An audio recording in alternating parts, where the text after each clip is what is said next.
Ay, live. Kuya, hindi na live to. Kuya? Hindi na. Ito naman kayo sa ano. Dito lang kami sa gilid. Gilid na. Ito ka na naman ito. Hindi na. Hindi ka makan. Yes.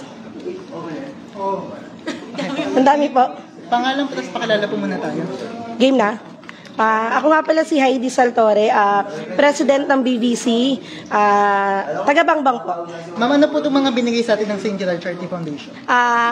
Unang-una po yung mga binigay po nila sa amin, gamit po ng mga volleyball. Sa volleyball po, net, bola, at uniform po namin para sa mga training po namin.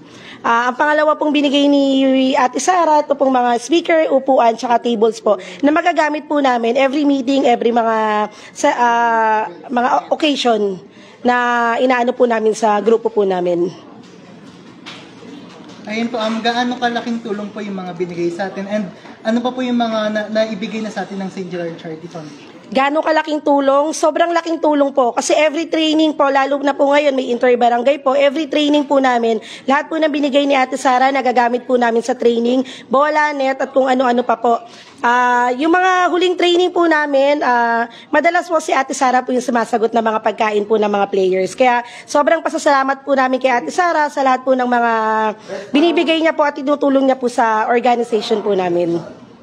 Mensahe na lang po sa St. Gerald Charity Foundation. Mensahe po namin lahat sa St. Gerald po. Ate Sara, maraming salamat po sa lahat po ng mga binibigay nyo po sa amin, sa lahat po ng mga gamit at mga equipments po na binibigay nyo.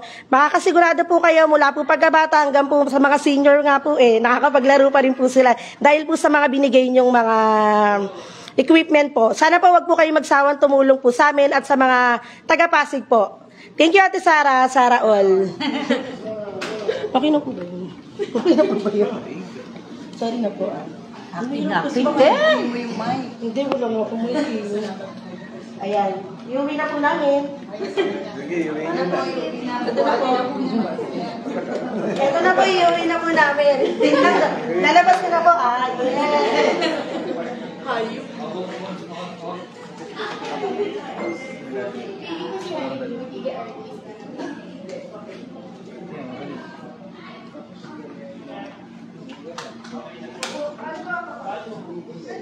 Si Popo naman.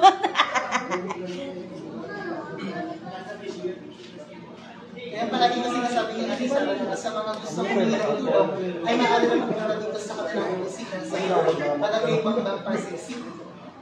Mark na ligaran ng ulan para sa Bravo News Nation 1.